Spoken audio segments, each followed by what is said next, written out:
আমরা এখন জনগণের দাবি জনগণের কাছেই নিয়ে যাব, যেহেতু এখানে আমরা পারলাম না আদায় করতে। আমরা ইনশাআল্লাহ জনগণকে সাথে নিয়ে পরবর্তী পদক্ষেপ নেব। গুমের সংখ্যা ছিল 10,000-এর ঊর্ধ্বে, স্বল্প, মধ্য এবং দীর্ঘমেয়াদী। এখনও ফিরে আসেননি আপনজনের কাছে এই সংখ্যাটা 250-এর ঊর্ধ্বে। তাদের কোনো হদিস নেই, তাদের আপনজনরা জানে না তারা কোথায় আছে। আয়নাগর নামে কুখ্যাত ডিটেনশন সেন্টার তৈরি করা হয়েছিল, তার একটা প্রোটোটাইপ জুলাই মিউজিয়ামে স্থান পেয়েছে। সেখানে গেলে ওটা দেখা যাবে। আয়নাগরে যারা ছিলেন তারা ভিজিট করে সাক্ষী দিয়েছেন যে ওরকমই তারা ছিলেন। আনথিঙ্কেবল, ভাবা যায় না। কবরের মতো একটা জায়গায় বের হওয়ার কোনো উপায় নেই, আলো বাতাস নেই। দিন রাত, সপ্তাহ, মাস, বৎসর গড়িয়ে কেউ 8.5-9 বৎসর পর্যন্ত ওখানে থাকতে বাধ্য করা হয়েছে। এবং তাদের আপনজনরা জানতেন না যে তারা জীবিত না মৃত। এই সংস্কৃতির জন্ম হয়েছে সংবিধানের দোহাই দিয়ে।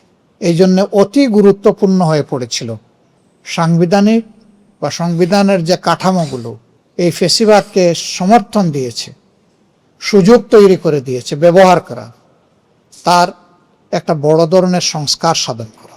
যখন সংস্কার কমিশন গঠন করা হলো কনসেনসাসের জন্য, তখন এখানে বাংলাদেশের গুরুত্বপূর্ণ সকল রাজনৈতিক দল অংশগ্রহণ করেছেন। সপ্তাহের পর সপ্তাহ, মাসের পর মাস সেখানে আলোচনা হয়েছে এবং সেই আলোচনার লাইভ কাস্ট আপনারাই করেছেন।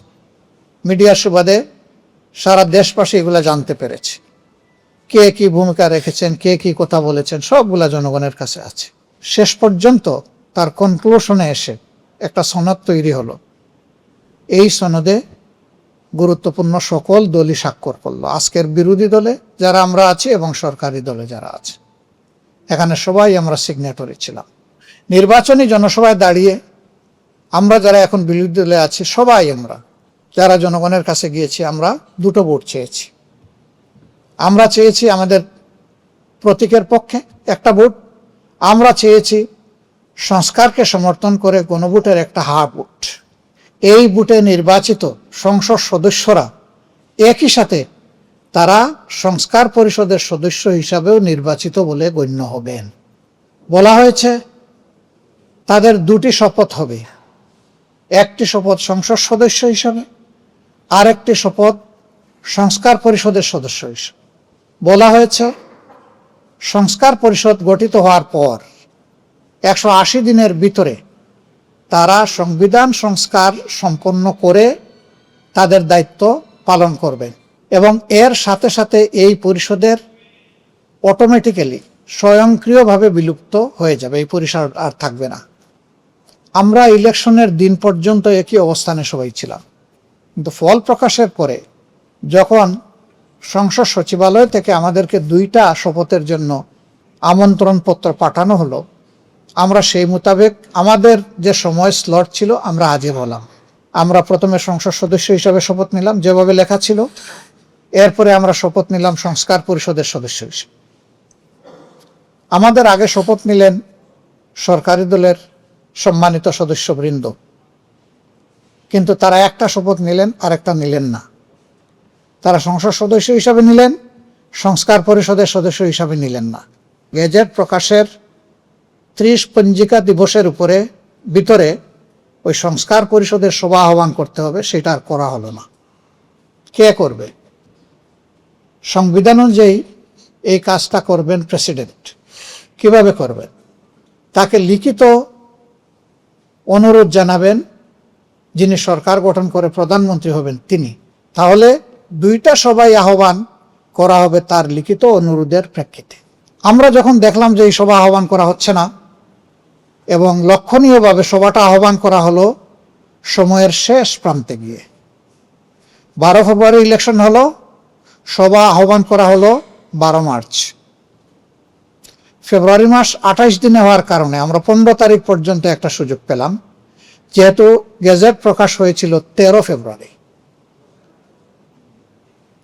আমরা সেদিনেই যখন দেখলাম যে জনগণের রায় অগ্রাহ্য হয়ে যাচ্ছে, বিবেচনায় নেওয়া হয়নি, তখন আমরা পয়েন্ট অফ অর্ডারে আমি বিরোধী দলের দায়িত্বশীল নেতা হিসেবে দাঁড়িয়ে কথা বলেছি আমি সুযোগ চেয়েছি, মাননীয় স্পিকার আমাকে সুযোগ দিয়েছে।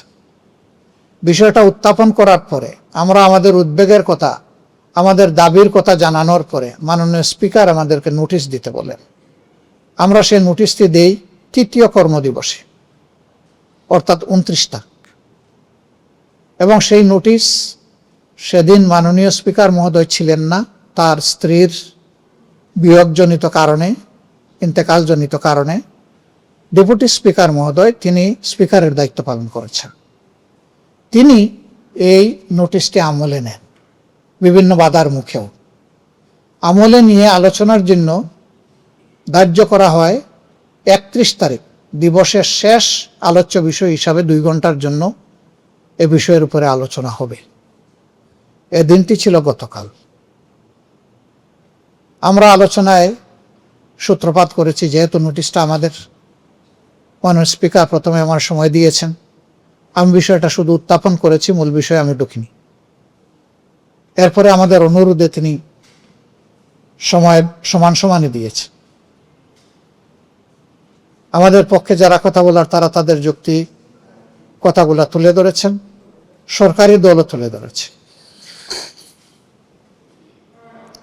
সরকারি দলের পক্ষ থেকে অসঙ্গত কিছু কথা এসেছে, তার প্রতিবাদ আমাদের যারা কথা বলেছেন তারা করেছে।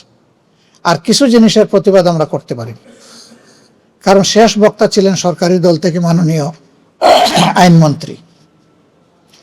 তিনি একটা ভুল তথ্য দিয়ে জাতির সামনে কথা বলেছেন। এটি ছিল এর আগে স্বরাষ্ট্রমন্ত্রী জনাব সালাউদ্দিন আহমদ তিনি বক্তব্য রেখেছেন। তার বক্তব্যে অনেক কথাই তিনি বলেছেন, কিছু কথা আমরা জবাব দিয়েছি। আর একটা প্রস্তাব তিনি দিয়েছিলেন। তিনি প্রস্তাব দিয়েছিলেন যে ওনারা জুলাই সনদ অক্ষরে অক্ষরে বাস্তবায়ন করবেন। এটা হবে একটা বিশেষ কমিটি গঠনের মাধ্যমে, সংসদীয় বিশেষ কমিটি, সংবিধান সংশোধনের উদ্দেশ্যে।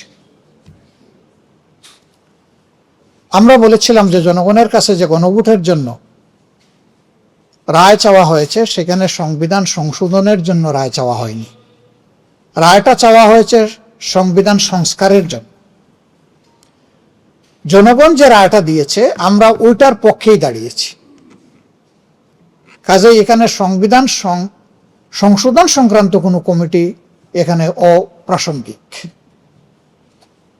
যদি সদিচ্ছা নিয়ে তারা এই প্রস্তাব দিয়ে থাকেন, তাহলে এটা এই সংস্কার সংক্রান্ত বিষয় হবে।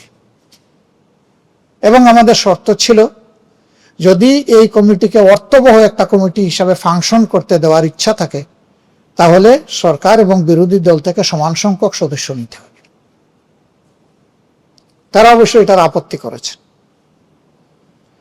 এরপরে আলোচনা শেষ হয়ে গেছে। আইনমন্ত্রী দাঁড়িয়ে বলেছেন যে আমি তাদের প্রস্তাবে আংশিক রাজি হয়েছি, অর্থাৎ আমি সংবিধান সংশোধন সংক্রান্ত যে কমিটির প্রস্তাব দেওয়া হয়েছে এটা আমি মেনে নিয়েছি। না, আমি বলেছিলাম এটা হতে হবে সংবিধান সংস্কার সমিতি, এবং আপনারা শুনেছেন এটা স্পষ্ট বক্তব্য ছিল। আমাকে মিসকোট করার কারণে মাননীয় স্পিকার যখন বিষয়টা সমাপ্তির দিকে গেলেন, আমি বলেছিলাম যে আমার কৈফিয়ত আছে, আমাকে সুযোগ দেওয়া হোক। স্পিকার মহোদয় বললেন, আজকে যেহেতু কর্মঘণ্টা যা নির্ধারিত ছিল শেষ হয়ে গেছে, আপনার কথা থাকলে কালকে শুনবো আপনি বলতে চাইলে। যথারীতি সংসদের কার্যপ্রণালী বিধি অনুযায়ী এই ধরনের কোনো বিষয় থাকলে প্রশ্নোত্তর পূর্ব শেষ হওয়ার পরে এটাতে আসা যায়। আমি সেভাবেই দাঁড়িয়েছি আজকে, এবং তিনি আমাকে সুযোগ দিয়েছেন। সুযোগ দেওয়ার পরে আমি তার কাছ থেকে ক্লিয়ার জানতে চাইলাম, আলোচনা তো হলো, সিদ্ধান্ত কি? আপনারা শুনেছেন আমি প্রথমে যে সঠিক তথ্য দেননি আইনমন্ত্রী, সেটা আমি বলেছি, ওইটার প্রতিবাদ করেছি। এরপরে আমি জানতে চেয়েছি যে এটার স্পষ্ট কি পাইলাম আমরা এখান থেকে। তিনি কিছু রেফারেন্স টেনে অতীতের এই মুলতবি প্রস্তাবের কি অবস্থা হয়েছে সেটা উনি বর্ণনা করে মাত্র 3টা প্রস্তাব গৃহীত হয়েছিল বলে সংসদকে তিনি অবহিত করে বললেন যে এই প্রস্তাবটাও গ্রহণ করা হয়নি, এটা আলোচনার মাধ্যমে শেষ হয়েছে।